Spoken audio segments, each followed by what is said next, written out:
Here's where the Daishimeng 919 bus leaves from to go into Beijing, and this is the location I'm at. Now what I've got to find is the bus that will take me to Juyong.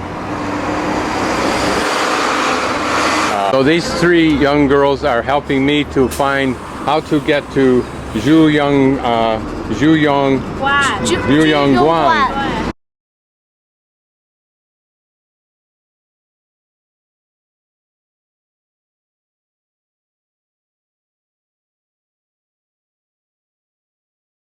Okay, I've just bought my ticket and entered into Juyongguan Great Wall Pass complex. I'll just pan around here slowly while I describe the morning's events. I wanted to find out if I could, while I'm sure this is just innocently suggesting caution, a cynic might argue that they're suggesting that if you actually want to climb this wall, you have some mental issues.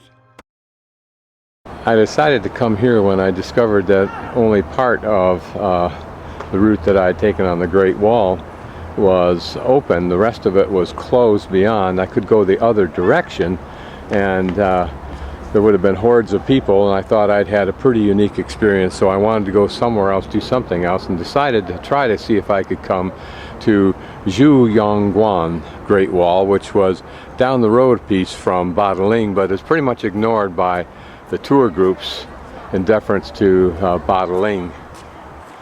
Anyway, I asked a guide. She said, yes, I can take a bus there, but that's only usually part of the story. I stopped at a hotel in Beijing that caters to the wealthy Americans and Europeans who wish to stay there. And the staff outside, about 3 or 4 people, all spoke English, and they commenced to teach me how to get to this Great Wall, and that required taking the 919 bus back to Beijing, but you have to be careful to get the one that does not go directly back, but goes to the little town of Narko. And then I take another bus, and I had some real difficulty because nobody spoke English until I found about 3 or 4 young university kids, and they were able to help me, and they actually accompanied me to a bus stop about 50 meters away from where I got off the 919 bus, and got me on the right bus, number 68, and here I am.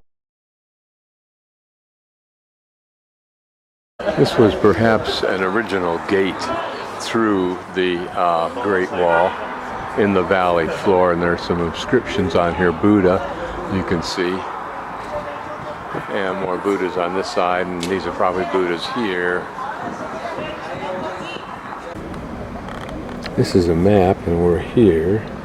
It looks like there's a loop, if this represents the Great Wall loop here, and also a loop around here and back. That's interesting.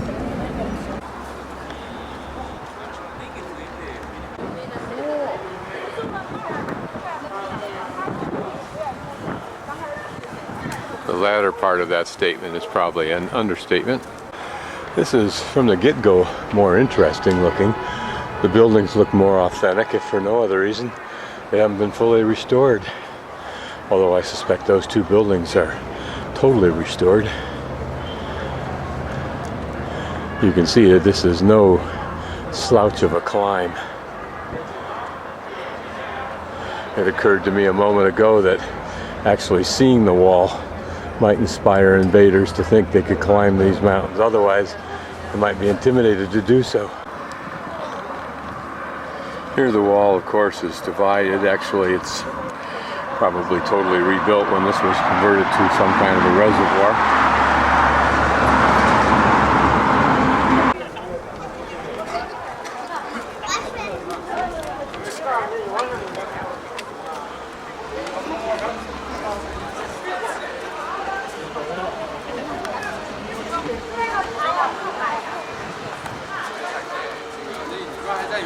Okay, this is interesting. Here, apparently, the wall legitimately did end. And it doesn't go any farther. Which is interesting. You would think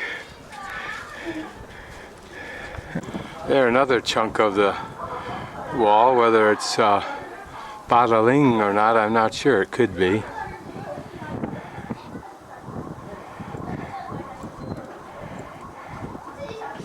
Magnificent wind blowing up here after a hard, hot climb.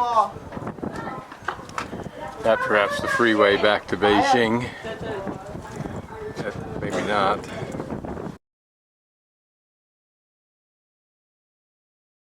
So I think this is also the top of the loop. It's not blocked here, so I assume that you can go down, but I don't see anybody on it, either going or coming up. Okay, this passes for confirmation. A man and his boys are coming up, and about 5 other younger people are going down. This is a narrower wall.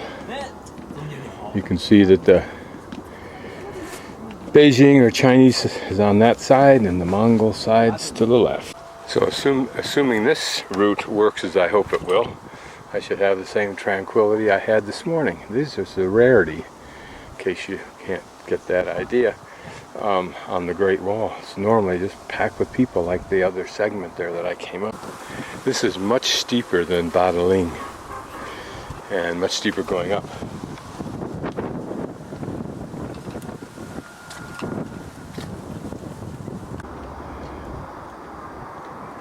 There's the complex down there. You can see to the right that tall Oriental building. It was up through there that we came to get on the wall.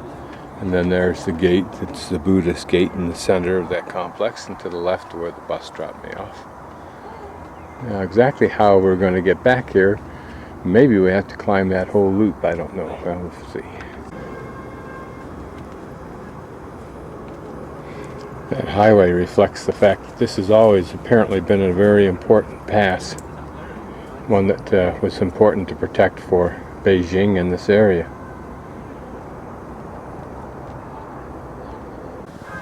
I don't know what those little peaks are for, the buildings are for, but there's its own little walkway down to them, which is an impressive investment. There you can see that access to that little temple apparently starts up on top, a little bit farther, and sweeps down along that ridge.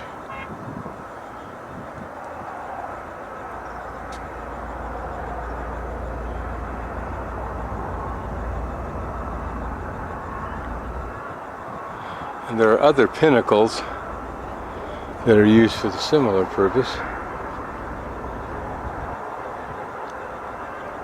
I've yet to discover whether I have to make the Grand Loop or not. There's one of the really fine trains.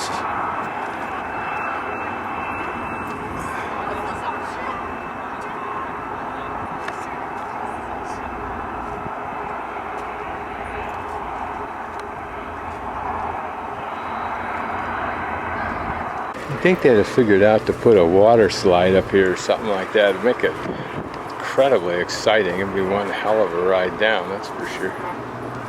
Now, hopefully somewhere down there I can extricate myself without having to climb back up to the top. Wow, this next part really is almost, if not in fact, vertical down at the bottom there. Wow. And then it looks like you can escape down to this tower and then out. Yikes. Give you an idea how steep it is.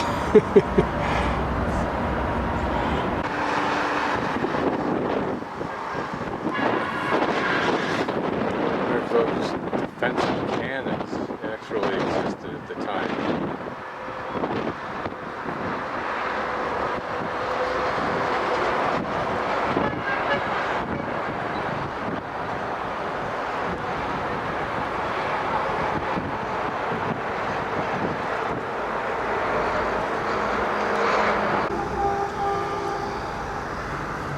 This is an interesting design. I wonder what the design theory is behind the ribbing.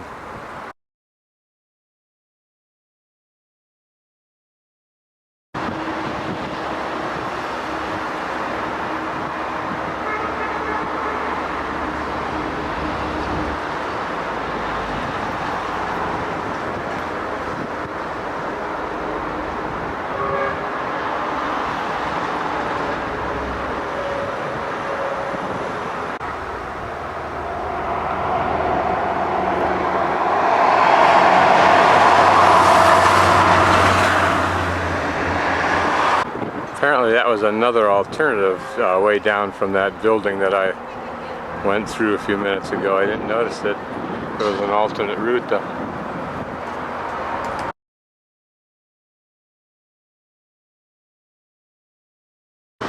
So this is Nankou, where you get bus 68.